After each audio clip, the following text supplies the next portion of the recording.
Estamos de regreso en Arica Informa. Está con nosotros el senador José Pilo Durana. ¿Cómo está, senador? Gusto de saludarlo. ¿Cómo estás? Un gusto de saludar, muy contento. La verdad es que estamos acá en la región de Arica y Parinacota. Vengo con una camisa institucional porque hoy día se da inicio al 31º Campeonato Internacional Sevenside de Rugby en Playa. Esto es en el Polideportivo de Las Machas y la verdad es que siempre hemos apoyado este importante torneo que tantas alegrías nos ha dado aquí en Arica y Parinacota. Yo pensaba que usted también jugaba como el ex senador Pizarro. ¿Se acuerda que también era Yo reconozco que el rugby, bueno, comenzó después de mis tiempos más juveniles. En mi época era el fútbol, el básquetbol, la natación y fundamentalmente algo que siempre le ha entregado muchos títulos a Arica, como es el waterpolo. Sí, pues. Oiga, senador, bueno, este jueves sesionó aquí en la región la Comisión de Vivienda de la Cámara de Diputados. Uno de los temas que al parecer se tocó y se tomó la agenda tiene que ver con el tema de los desalojos, ¿no? de familias que hoy día tienen problemas con los subsidios que recibieron por parte del gobierno. Es una lucha permanente que hemos tenido con Servio, con el Ministerio de Vivienda. La verdad es que cuesta entender tanta maldad, tanta actitud leonina para poder enfrentar con decisión una política pública, pero con una mirada humana. Si nadie está en contra de la fiscalización, nadie está en contra de que aquellas personas que hacen mal uso del beneficio de verdad haya que echarlos. Pero personas con discapacidad, personas que tienen que salir a trabajar y que el Servio se convierta en una policía de investigaciones, de vivienda, lo encuentro, la verdad, que de lo más bajo para un gobierno que se dice que es un gobierno del pueblo y para los más desposeídos, para finalmente aquellas familias más vulnerables. Fíjate que hay un video en donde primero la actitud del equipo jurídico del Servio. Esa gente no entiende que ellos están para cumplir un servicio público, están al servicio de la comunidad, no la comunidad al servicio de ellos. Y la verdad es que yo quiero felicitar a Emilia Nullado. Estuvo el pleno de la Comisión de Vivienda con 2 diputados que viajaron de regiones, más los diputados que son de Arica y Parinacota, y se tocó el tema de este desalojo injusto de estas familias vulnerables, en donde hubo momentos tensos. Y yo se lo digo públicamente a la directora del Servio, esto no es un tema político. Aquí no hay pasadas de cuentas políticas, ni que finalmente yo sea de la derecha y usted de la izquierda. Este es un tema humano. Este es un tema que tiene acciones de vulnerabilidad en donde ustedes, personas malas, con actitud leonina, obviamente, le hacen daño a las personas, a la gente. Usted tiene que entender que para poder conseguir un subsidio pasan 10, 15 años. Y que en esa condición, después 5 años, muchas veces el Servio entrega casas malas, entrega casas con socavones, casas quebradas, no escrituran sus casas. Y aún así, en 20, 25 años, claro que hay movilidad. Cambiaron las condiciones, pues. Si ya los hijos que pueden haber tenido 1 año, a 25 años tienen 26 años. Se pueden haber ido a la casa, se pueden haber casado. Muchos que vivían con esa familia pueden haber fallecido. Cambió la composición social de esa familia. Y todavía después de 26 años, entre la espera y el estar en la casa, haya que tener que rendirle pleitesía al Servio. Lo encuentro increíble. Ahora se tocó el tema de las casas quebradas, porque ahí hay También otro estuvo tema. Guañacagua, estuvieron los vecinos de la población Guañacagua. Porque usted comprenderá que cuando usted demanda al Estado, pierde. A ver, cuando usted demanda al Estado, si pierde el juicio, perdió. Y si ganó el juicio, también perdió. Porque nunca le ganaba al fisco. Entonces, después de tantos años, las casas quebradas le rindo un homenaje. Hoy día ya están enfermos, lo vi ahí a Víctor Hugo Vega, pero estuvieron los vecinos. Estuvo Salazar y también estuvo Christian Cox defendiendo, porque esa gente que ganó el juicio, pero no les pagaron nada, pues. Hoy día no son dueños de la propiedad, se buscan fórmulas. Si las autoridades públicas están hechas para buscar soluciones, no para ser cabrones, sino que es para buscar soluciones de cómo final ayudar a la gente. No, y hablan de la política, del fundamentalismo, de los distintos tipos de beneficios, pero si hay gente que salió del Cerro Chuño y nunca les cumplieron con la GIFCAR. Hay gente que tenía en Cerro Chuño contaminación de polimetales, tenía sus casas hermosas, tuvieron que salir, les entregaron nuevas viviendas. Aún hay poblaciones que nunca les cumplieron con la GIFCAR, para que ellos con esos recursos pudiesen emparejar el piso, porque las viviendas se entregan, usted sabe, sí, casi en bruto. Pero no hay alma. Es decir, esta gente que hoy día trabaja no tiene alma. Y eso es lo que finalmente apena. Y bueno, gracias a Dios, espero que todo esto cambie a partir del 11 de marzo, cuando asuma el presidente José Antonio Kast. Porque de verdad, esta gente de izquierda, terrible, mala, leonina, de una actitud simplemente que asombra en torno a poder defender a las personas, a los ariqueños, a los parinacotenses más vulnerables y con cero sentido social, porque también estuvo Zenón Alarcón un poco defendiendo la interculturalidad del pueblo indígena, del pueblo aymara. Ahora, los compromisos los veremos la próxima semana. Vino una jefe de división jurídica de Santiago. Nosotros de verdad lo único que esperamos es que de este listado de personas, porque yo he explicado otras veces cómo funciona este proceso, es decir, este proceso funciona al alero de un artilugio que existe en la ley y que permite obviamente acelerar a través de la escritura, que tú aceleras una demanda a través de lo que denominan un juicio ejecutivo. Entonces la escritura pasa a ser como un pagaré. Es como cuando tú pides un crédito en la financiera, si tú no pagas la tercera cuota, te aceleran el pagaré, pasa a ser un título ejecutivo y te demanda inmediatamente, y tiene pocas alternativas de defensa, ya sea en primera o en instancia de corte de apelaciones, porque todo esto se hizo cuando en la década de los años 70 el subsidio era distinto.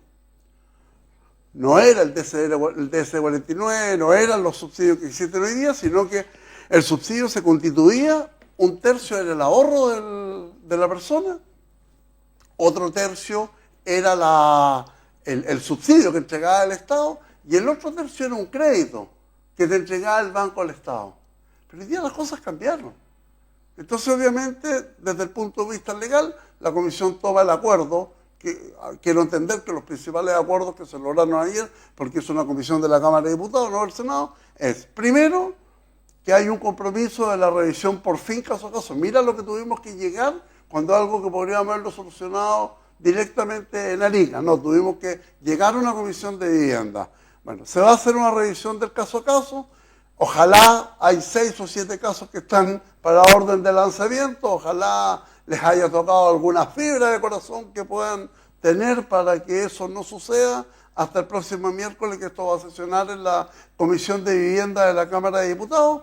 Se pidió una comisión investigadora para ver si que efectivamente las acciones que se estaban desarrollando cumplieron todos los procesos y los procedimientos, y finalmente esperamos que esto pueda tener una solución en los próximos días, para que estas familias de verdad no queden en la calle después de todo lo que han sufrido. Ahora, ¿qué pasa con esas casas que son requisadas, que son quitadas? Me imagino que el Servio debe tener su procedimiento para ver cómo se reasignan. Eso será materia también de un proceso de fiscalización que habría que desarrollar. Oiga, en otro tema, senador, bueno, ¿cuáles son los aspectos principales que tiene la nueva reforma al sistema político que se está viendo hoy día en el Senado?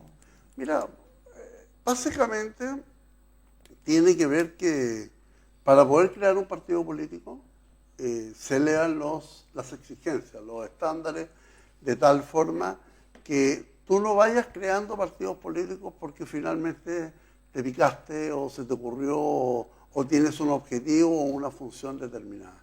Si nosotros queremos darle estabilidad a Chile, que es la misma estabilidad que tuvimos durante la década de los años 90, 2000, tú tienes que tener conglomerados políticos importantes que puedan representar diversas sensibilidades, pero que a la hora de decisiones trascendentales en Chile no sea porque a Pepito o a Juanita finalmente tengan alguna chita que cortar o algún objetivo particular para ponerlo esos votos en disputa frente a una decisión que de verdad le puede cambiar la vida a los chilenos y chilenas. Y por lo tanto, si tú finalmente logras cumplir estas exigencias y creas un partido político, tú no vas a tener financiamiento si es que no tienes representación parlamentaria.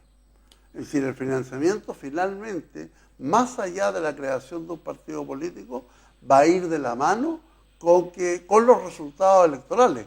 Porque si no, tú lo único que vas a hacer es tener un rendimiento territorial constituido a través de papel y de firmas, pero si esa institución política no tiene rendimiento electoral, no vas a tener un financiamiento, que es lo que estaba pasando hoy día, que la gente creaba partidos políticos y empezaba a cobrar por la cantidad de militantes que iba teniendo para ir generando ciertas acciones. Así es que es básicamente darle estabilidad que necesita Chile, de tal manera que las profundas reformas políticas o sociales que se tengan que determinar sea en función del bien común, del bien general del país, y no en función de una persona o de un grupo en particular. Ahora, ¿qué pasa con las personas que son elegidas por un partido y que después son elegidas, pasa un tiempo y renuncian a ese partido? Bueno, esos quizás son los puntos, porque esto se aprobó en general, estos son los puntos más sensibles que tendremos que ir discutiendo. Está desde la pérdida del escaño hasta que finalmente la persona pueda quedar como independiente sin poder afiliarse a otro partido político. Pero eso es lo que se tiene que ir buscando, de tal forma que tampoco exista esta amenaza de que si tú no votas por orden de partido, que es la famosa orden de partido que también uno tiene que velar. Imagínate, si fuese por orden de partido a mí me tendrían que haber echado por lo menos 4 veces cuando voté a favor de la reforma, a favor del 10% de AFP, cuando voté en contra de que se hiciera una nueva constitución, o cuando voté en contra del mecanismo de financiamiento de la PGU. Entonces, si hubiese existido esta ley de esa característica, yo no estaba de acuerdo con la posición de mi partido y por eso voté en contra. Entonces, claro, me tendrían que haber echado del sistema. Claro, porque según los partidos dice que el cupo le pertenece a ellos, o sea, lo sacarían... Pero el cupo desde el punto de vista si la persona quiere renunciar al partido político, claro, pero no desde el punto de vista de que si esa persona es electa, esa persona puede votar de acuerdo a su conciencia, a sus principios y a sus valores. Por último, senador, ¿qué le pareció y qué cuentas claras saca usted de la encuesta CACEM que se dio a conocer hoy día, que viene con una nueva metodología según lo que ha señalado el gobierno? Bueno, es grave. Primero es grave para Chile, porque este gobierno da señales públicas de que la casa está ordenada, que este país no se cae de pedazos y que obviamente se va a ir generando una transición política ordenada al nuevo presidente de la República. Todas las cifras indican que este país está desfinanciado, no hay plata para el reajuste. El reajuste está pactado en 2 cuotas. en donde ninguna de las dos cuotas tiene, y por eso lo tiraron para enero, porque de aquí a que se tramite, eso se va a tener que pagar el retroactivo con un nuevo ministro de Hacienda y con nuevo gobierno. Y por lo tanto, pretenden que del presupuesto se reasignen las partidas para poder cumplir por lo menos la primera mitad de este 3,4%, porque la segunda mitad está pactada a partir de junio de este año 2026. Por lo tanto, la información que nos entrega la encuesta CACEN es claramente poner la corona a la torta destruida que nos quiere entregar el gobierno del presidente Boric para este nuevo mandato. Y lo más grave es que Arica está por sobre el promedio. Si el promedio aproximadamente es de un 18 o un 17,8%, Arica está en un 23,7%. Está por sobre la media nacional. Y aquí refleja, primero, que la metodología de la encuesta CACEN, y en segundo lugar, que las políticas sociales no pueden tener un origen nacional. Porque claramente las regiones somos distintas. Arica es distinta que Iquique, y por supuesto que es distinto de la zona central, y para qué decir de las regiones del sur. La falta de oportunidades laborales, la falta de inversión, el tener que ser una región de carácter geopolítica bifronteriza, finalmente nos ha amarrado a una situación de precariedad que es absolutamente necesario poder cumplir. Y en eso tiene que haber un cambio de metodología y tiene que haber un cambio en la política pública que permita poder entender que cada uno de los planes que pueden existir de subsidio, de generación y de focalización en torno a la inversión pública para generar inversión privada y con eso dar más empleo, tiene que ser focalizada región a región y no desde el punto de vista del nivel nacional. Porque como diría Don Bofica, sospechoso. Fíjate que las regiones que están en la media o bajo la media de la pobreza de la encuesta CACEN son las regiones que tienen la mayor cantidad de electores a nivel nacional. Bien. Bueno, muchas gracias, senador, por acompañarnos. Que esté muy bien, que tenga unas bonitas vacaciones. ¿Es que va a tomar vacaciones? O... Sí. ¿Sí? Algo haremos. Ahí veremos. Muchas gracias. Y que tenga un buen año. Sí, muy agradecido. ¿Cierto? Que esté muy bien. Vamos a la pausa y estamos de regreso aquí en Arica Informa, después de conversar con el senador José Pilo Durana en nuestro informativo. Pausa y regresamos.